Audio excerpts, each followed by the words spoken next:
Halo, selamat petang adik-adik mahasiswa. Terdengar, Pak. Terdengar, Pak. Oke, silahkan kalian absen dulu lewat LMS-nya ya.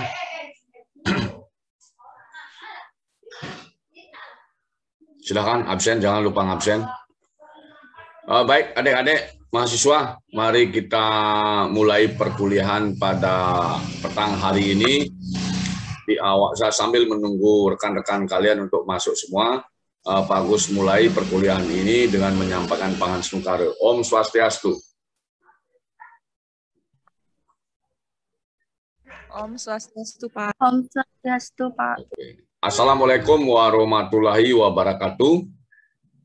Waalaikumsalam warahmatullahi wabarakatuh. Salam sejahtera untuk kita semua, salam namo buddhaya. Baik adik-adik sekalian, ini perkuliahan saya di kelas Anda mungkin pertama ya Pak Agus masuk ke kelas kalian. Pertama ya? Sudah pernah saya memberikan kuliah di kelasmu? Belum ya? Oke. Itu nama Pak Agus, silahkan ada itu di jendela Pak Agus Wibawa. Tapi Pak Agus biasa atau lebih familiar dipanggil Pak Agus Bang. Jadi Pak Agus mengajar di kampus kalian sudah 11 tahun, kurang lebih 11 tahun. Jadi ini pertama kali saya masuk ke kelas kalian. Pada petang hari ini sesuai jadwal Pak Agus mengampu mata kuliah manajemen sumber daya manusia sektor publik.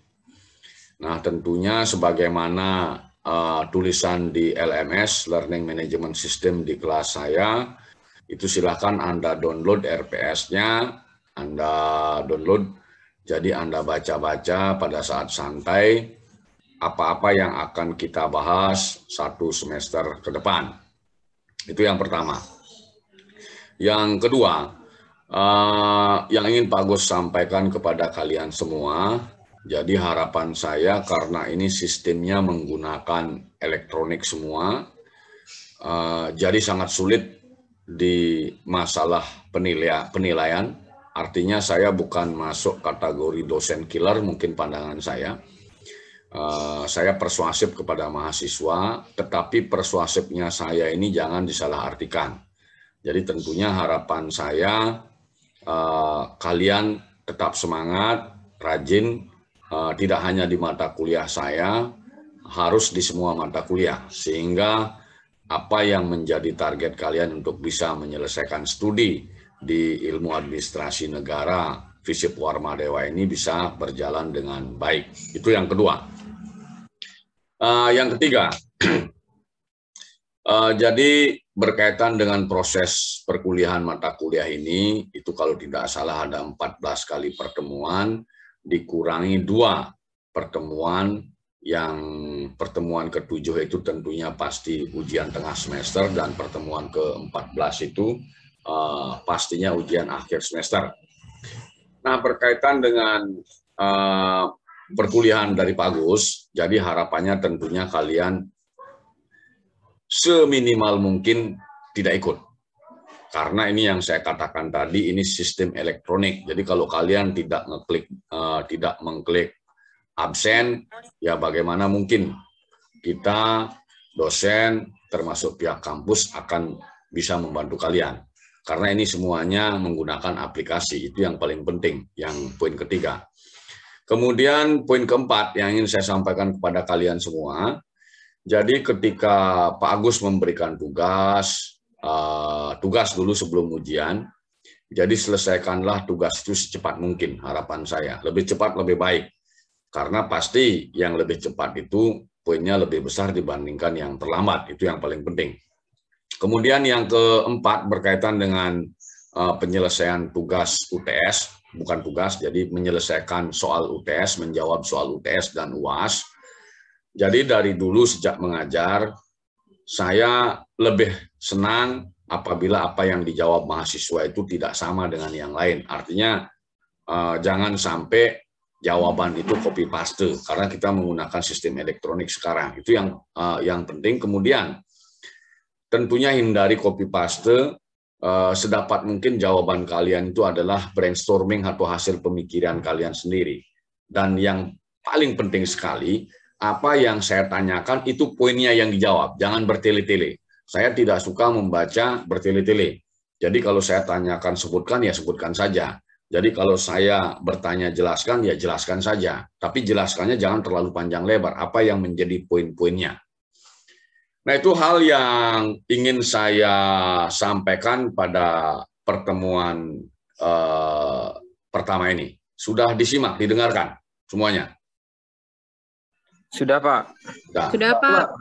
Jadi istilahnya kata kuncinya itu, stressingnya itu kalian harus rajin, sesuaikan dengan jadwal yang sudah kita sepakati atau ditetapkan oleh kampus. Upayakan kalian absen registrasi, itu penting sekali.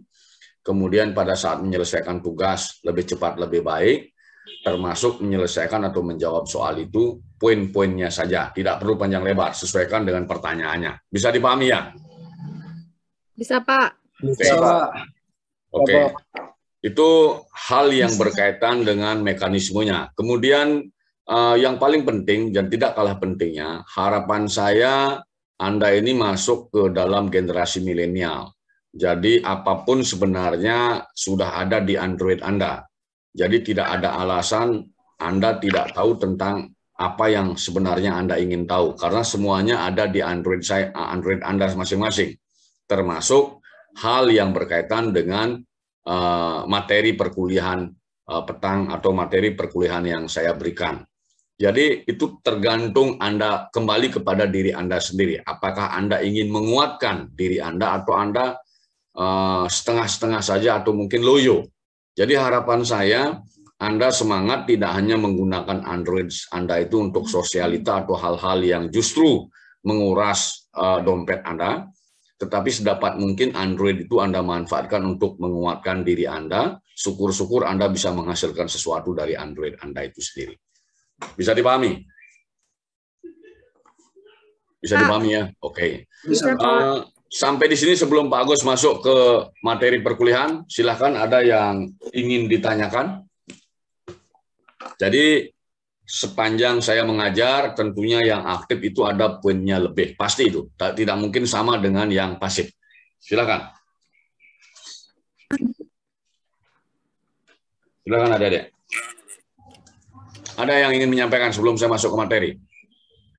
Ini judulnya memang pengembangan sumber daya manusia.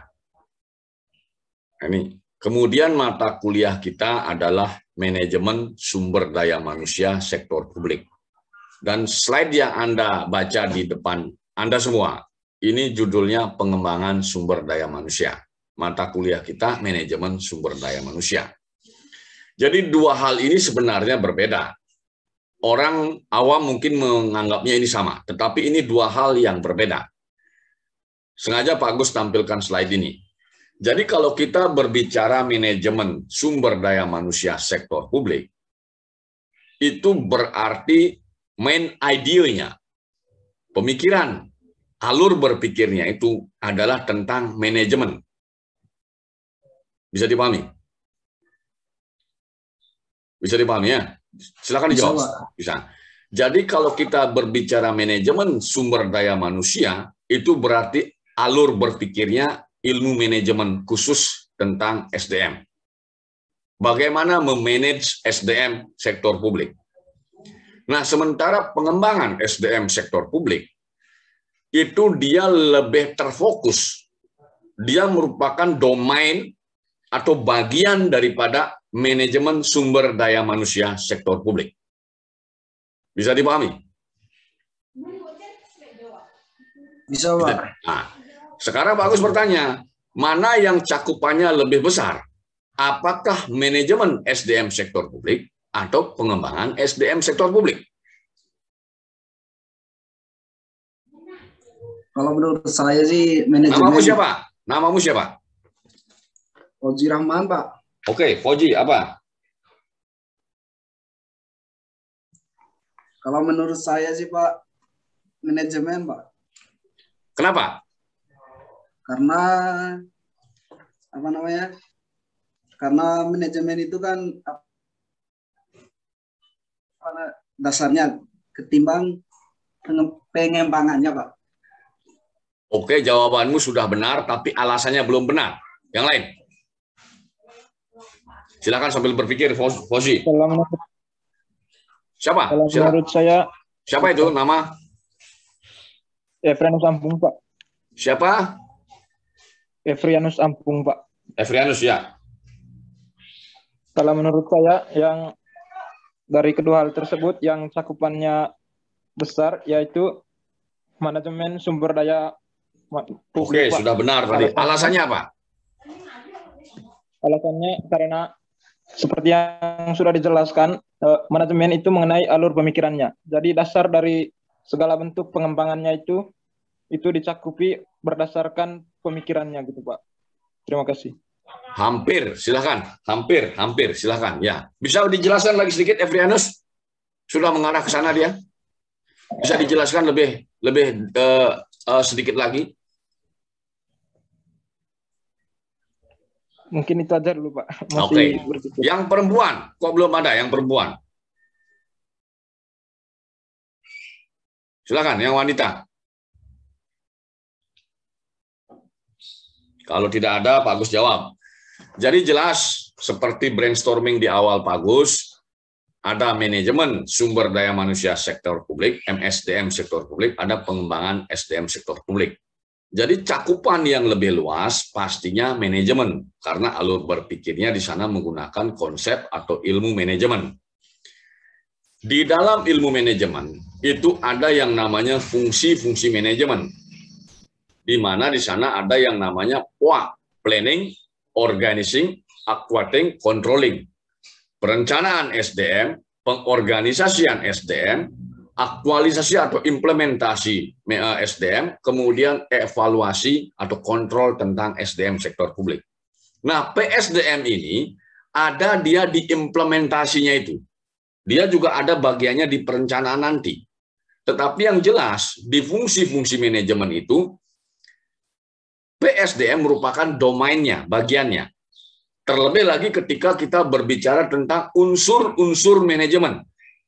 Jadi kalau kita berbicara tentang unsur-unsur manajemen, itu ada yang namanya personil, money, anggaran, material, metode, dan machine. Nah, di sini sudah kelihatan dia bahwa personil, itu merupakan bagian daripada manajemen. Bisa dipahami? Bisa dipahami? Jadi tolong dipertegas. Apa perbedaan mendasar antara MSDM sektor publik dengan PSDM sektor publik? Bisa dipahami? Bisa dipahami? Ya, Pak. Tadi sudah berbicara tentang manajemen sektor publik. Kemudian, agar lebih jelas Anda mengetahui perbedaan antara MSDM sektor publik dan PSDM sektor publik, Pak Agus buka PSDM-nya. Apa itu PSDM sektor publik? Karena dia merupakan domain daripada manajemen sektor publik. Dia khusus mempelajari tentang bagaimana mengembangkan SDM di sektor publik.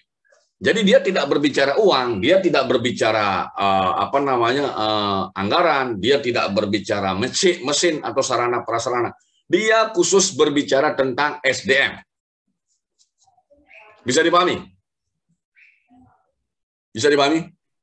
Bisa, Pak. Ketika organisasi publik khusus berbicara tentang SDM, itu nanti yang dibahas nanti bagaimana merencanakan SDM, bagaimana mengembangkan SDM, kemudian bagaimana memberhentikan atau mempensiunkan atau memberhentikan SDM.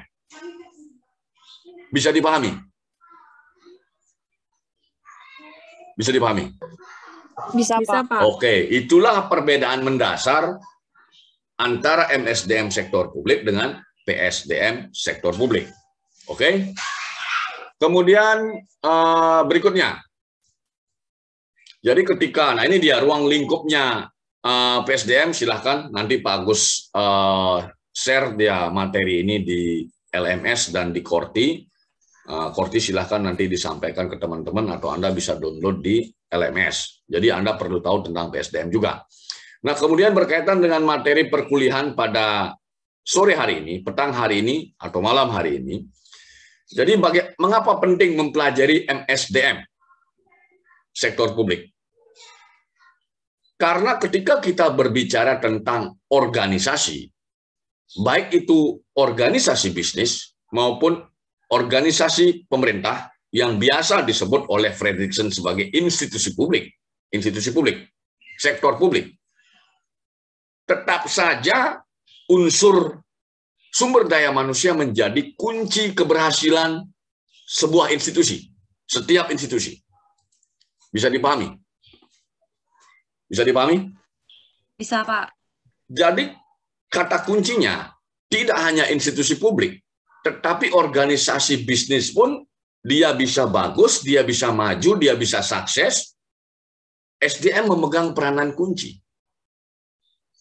Jadi fakta menunjukkan, boleh-boleh saja sarana prasarananya mungkin jelek, kemudian anggarannya sedikit, tetapi ketika SDM-nya ini bagus, memiliki kompetensi yang baik, maka keuntungan atau apa yang menjadi tujuan institusi publik dan itu pun di organisasi bisnis bisa lebih cepat diwujudkan.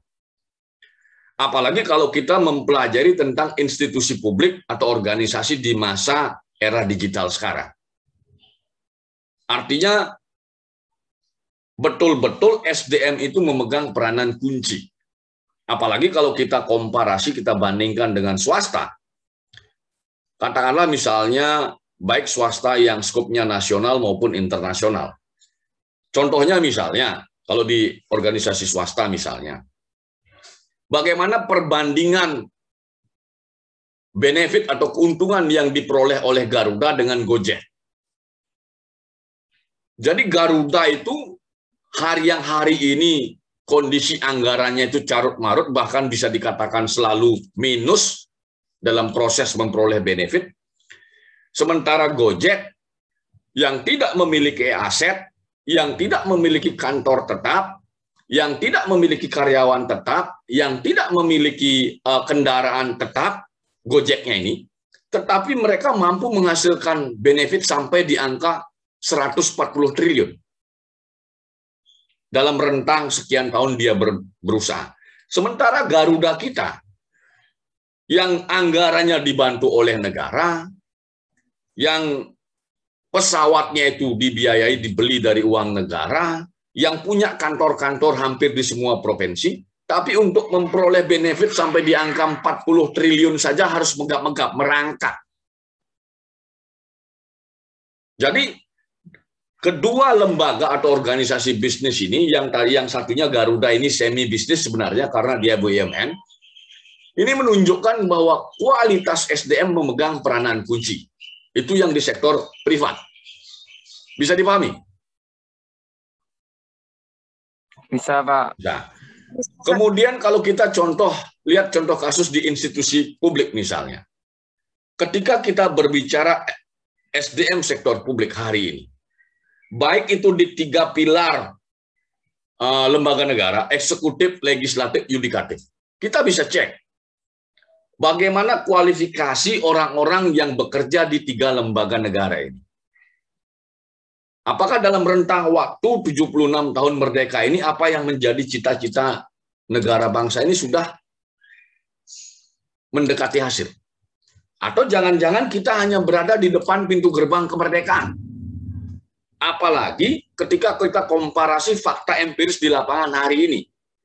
Yang notabene kemarin beberapa waktu lalu di launching satu buku yang ditulis oleh 100 pengajar politik di negeri ini. Kesimpulannya mereka mengatakan bahwa demokrasi kita ini, indeks demokrasi di tempat kita ini menurun. Belum lagi ketika kita mungkin mencari referensi jurnal-jurnal yang mengkaji tentang bagaimana penegakan hukum di tanah air, yang notabene menjadi domain lembaga yudikatif kita, apakah mengalami kemajuan atau kemunduran. Kemudian ketika kita cross-check lagi, bagaimana kinerja eksekutif kita secara umum di negeri ini, mulai dari level tertinggi kepresidenan sampai di tingkat desa, apakah mereka memberikan kontribusi yang besar kepada kebutuhan negara bangsa kita? Jadi kalau secara umum kita cermati dengan referensi-referensi jurnal atau hasil penelitian, sepertinya kita bisa dikatakan jalan di tempat atau mungkin bahkan mundur. Ya. Kenapa hal itu terjadi?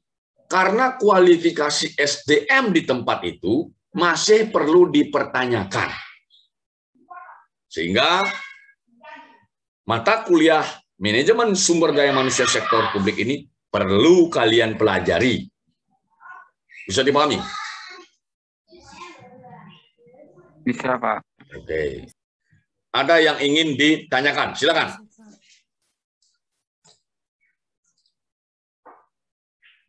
Silakan.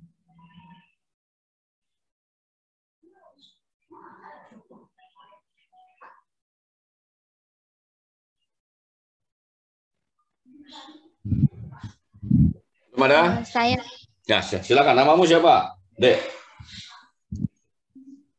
Susana Amfotis. Siapa? Susana Amfotis. Susana. Oke, Susana silakan. Baik, pertanyaan saya tadi Bapak menjelaskan tentang pentingnya PSDM. Lalu saya mau bertanya, apa perbedaan pentingnya PSDM dengan manajemen sumber daya manusia? Oke. Bisa ditanyakan? Ya. Jadi gini, apa pentingnya MSDM dan PSDM? Tadi sudah saya jelaskan. Pentingnya MSDM itu agar kalian mengetahui, memahami bagaimana memanage sumber daya manusia sektor publik.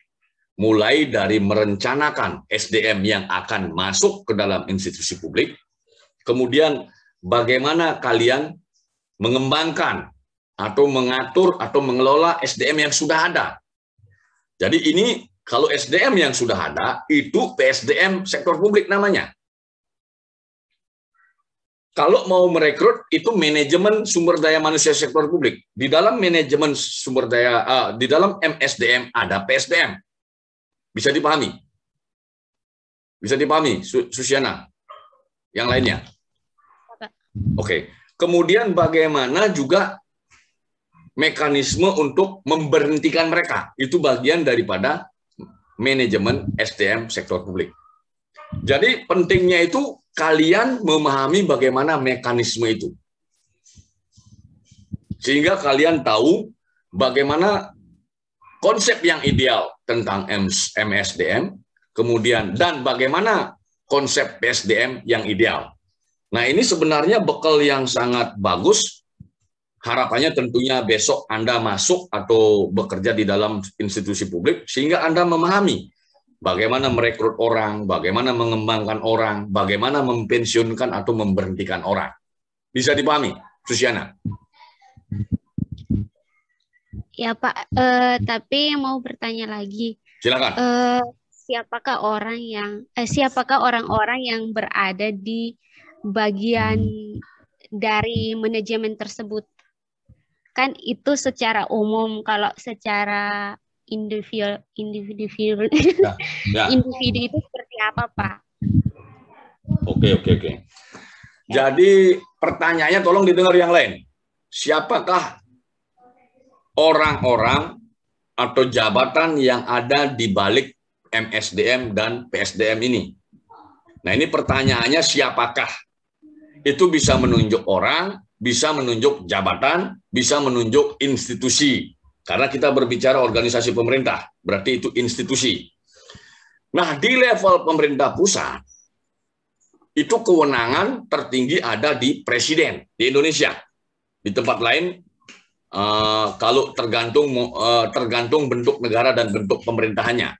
Kalau dia bentuk pemerintahannya itu, bentuk negaranya itu misalnya monarki, kemudian pemerintahannya bisa dia parlementer. Ya. Jadi kalau dia parlementer biasanya Perdana Menteri, institusi publiknya itu. Jadi kalau di tempat kita presiden. Jadi presiden ini memiliki kekuasaan tertinggi. Di Indonesia kekuasaan pemerintahan. Nah, pertanyaannya, apakah semua kewenangan itu dia laksanakan sendiri? Kasus Indonesia tidak. Ada dibagi kewenangan untuk mengelola SDM. dia bisa serahkan sebagian kewenangannya kepada menteri, dia serahkan kewenangannya kepada gubernur, dia serahkan kewenangannya kepada bupati wali kota. Bisa dipahami, Susiana?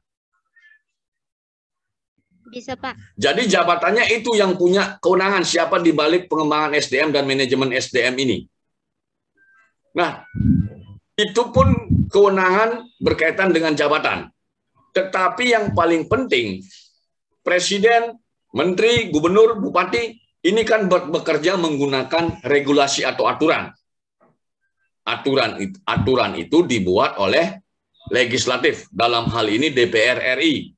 Dia bekerja sama dengan presiden membuat undang-undang. Jadi undang-undang inilah yang dilaksanakan oleh kepala negara, kepala pemerintahan. Bisa dipahami? Bisa dipahami? Bisa, Pak. Pertanyaan Pak Agus balik kepada kalian. Karena aturan ini dibuat bersama oleh presiden dengan DPR RI, aturan yang dibuat itu akan cenderung bagus atau tidak bagus?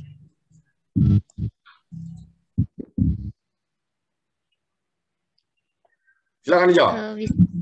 Diulang, Pak.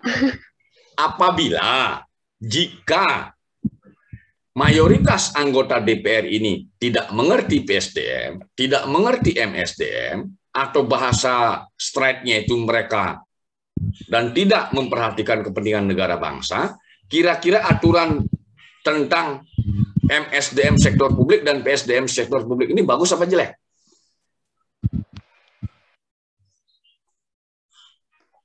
Saya menjawab, Pak. Jelek. Silakan. Siapa itu?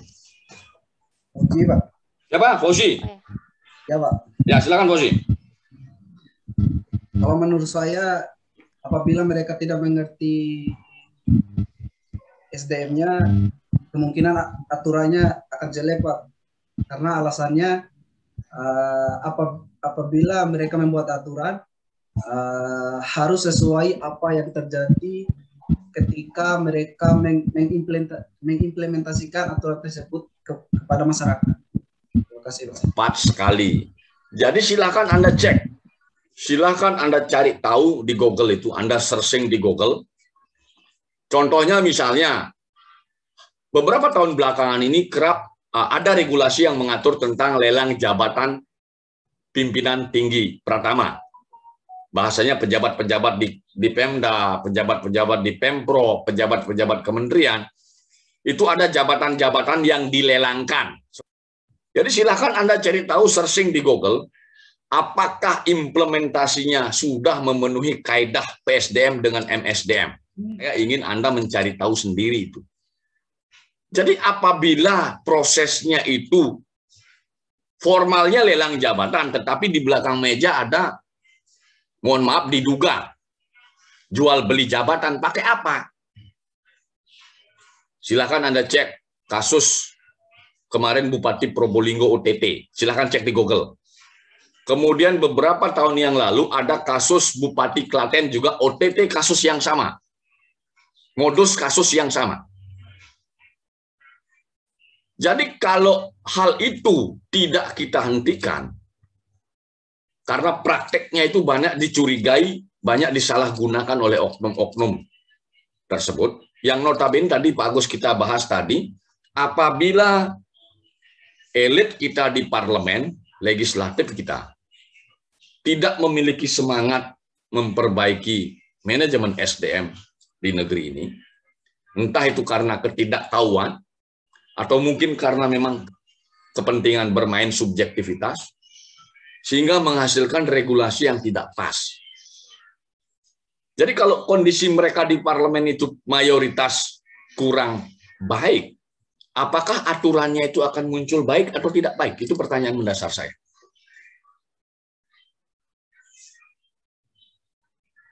Bagaimana?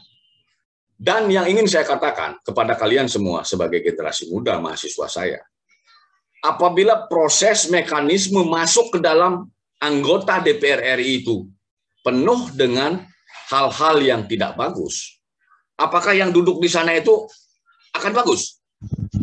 Silakan.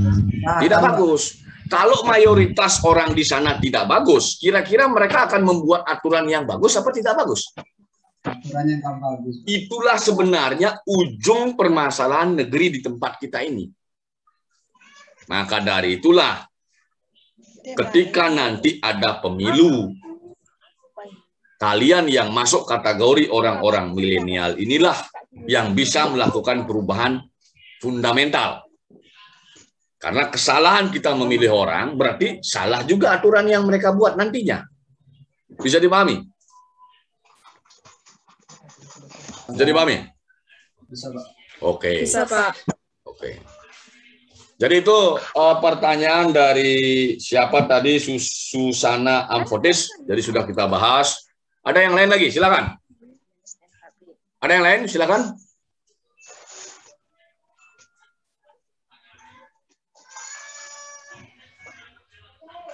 Tidak ada. Oke. Karena ini pertemuan pertama kita, nah, waktu kita sisa 5 menit, saya kira pertemuan pada sore hari ini bisa kita sudahi, tetapi Pak Agus minta kepada kalian semua, silahkan Anda baca, Anda download RPS yang saya bagikan, kemudian hal-hal yang tadi kita bahas, harapan Pak Agus, Anda juga mau mengetahui, mau ingin tahu, sehingga lebih lebih menguatkan pemahaman Anda tentang hal-hal yang menjadi permasalahan manajemen sumber daya manusia sektor publik di negeri kita ini. Nah, itu mungkin yang Pak Agus bisa sampaikan pada pertemuan sore hari ini. Apabila dalam penyampaian tadi ada yang kurang berkenan, Pak Agus mohon maaf. Pertemuan pada petang hingga menjelang malam hari ini saya sudahi dengan menyampaikan Pramusanti. Om Santi, Santi, Santi Om. Assalamualaikum warahmatullahi wabarakatuh. Salam sejahtera untuk kita semua. Salam Namo Buddhaya. Selamat malam. Terima kasih, Pak.